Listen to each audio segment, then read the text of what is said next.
Okay, so welcome to video number 7, and let's organize your ideas. So now that you know how to implement the brainstorm splatter method, it's time to dig deeper.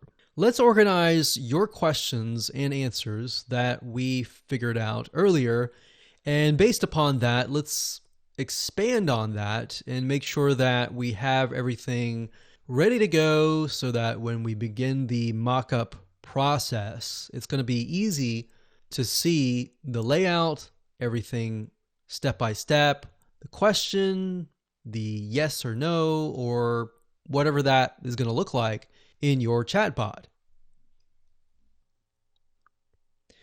Okay, so we're going to start off where we left off in the previous video, which was pretty much a very scattered mind map. Now, as I stated earlier on, we are going to organize it so that it makes sense. Now, keep in mind that the video after this will talk about how to set things up via a mock-up, and a mock-up will be slightly different. It will allow us to actually see and preview what it looks like as a real chatbot. So there are programs out there like Bot Mockup that will allow you to set up your questions so that you can see what the users see. And based on that, you can tweak things around. But for now, all we're doing is we've already put our creative ideas down. We are going to elaborate further and organize it. All right. So we're bringing the logical side of our brain in right now. All right. So just to recap, remember, figuring out the end results is crucial. And when you have that, that allows you to begin to brainstorm ideas. All right, so the first question should probably not be, have you purchased from us before? Instead, it should be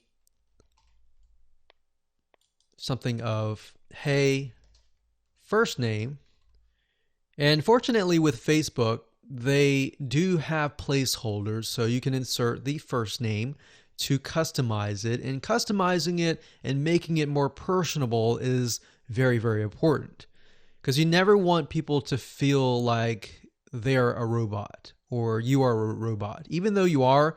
And you definitely want to make it clear that you are a chat bot and not a real live person, because sometimes people can't differentiate between the two, and chat bots are new technology that has come in.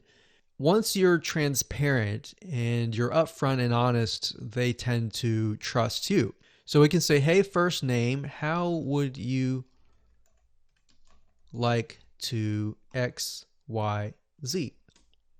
Now, XYZ depends on your end result, and that's why you need to know your end result. But in this case, if we are teaching people about scuba diving, you could say, how would you like to learn how to improve your scuba diving? Now, bear in mind that you don't want to have too many words, because there's only a limited amount of space. So if you can squeeze this down further, then great. The shorter, the more concise, the more straightforward, the better. So how would you like to learn how to improve your scuba diving? And we would assume that they're going to say yes.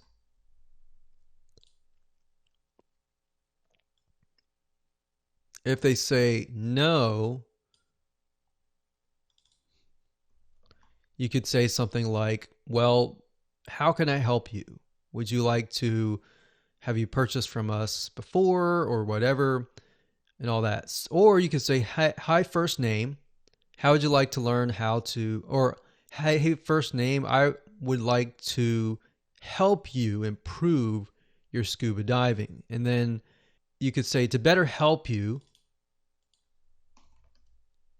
to redirect you to the right department, have you purchased from us yet? So this could just be the intro message, and when they click get started, this appears. All right, so there's no yes or no. Instead, they are just merely sent here.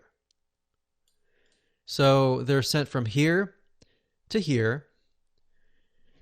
And remember, I talked about in the previous video that you're trying to figure out where to send them. Are they a customer or are they not a customer? So to redirect you to the right customer, have you purchased from us? Yes, yet.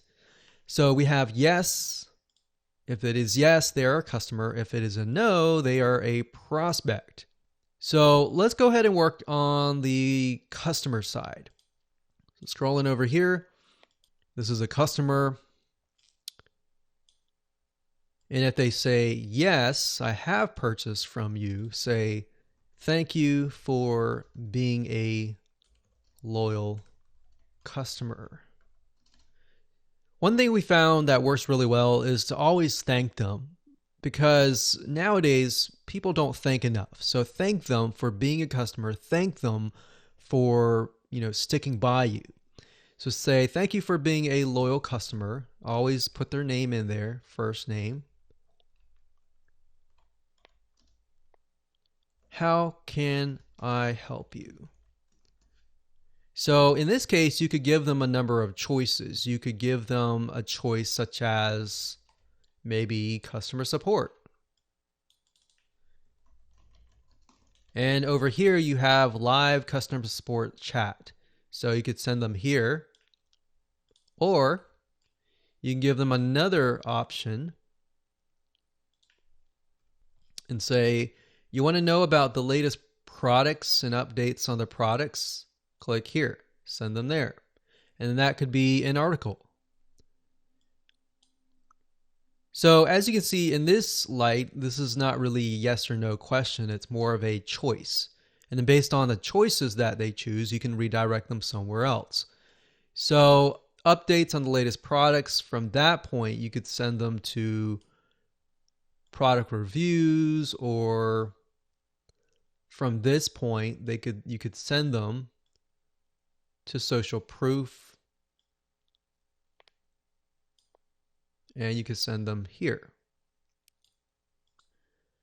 So that makes sense, and that would allow us to get more sales, potentially block any refunds that are about to happen by making people happy and solving their problems, or updating them. All right, so that would be ideal. And in terms of questions, the questions really depend on your product and service. But this is a good way to direct them and split them off into a different track. Now let's work on the prospect side. So the prospect, if they say no, we haven't purchased from you before, they're a prospect. And in this case, like I said earlier, they're going to need a lot more pre-selling. So from this prospect, we can say, no problem, we're glad you're here. And then put their name. How can I help you? Question mark. And then maybe from this point, you could redirect them to several articles, or several articles converted into questions. And if they depend on what they click, you send them to those articles. And maybe from those articles, you can send them to a free gift or something of value, or you can direct them straight from here to here. It's really up to you. But in this case, we'll direct people from here to here.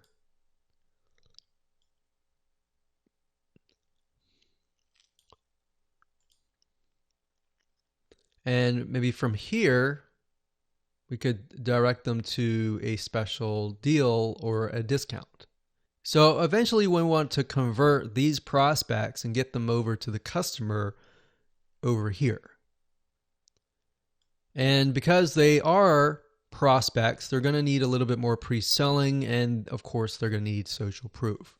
So now I've created sort of a very simple chatbot that is organized and that is mapped out.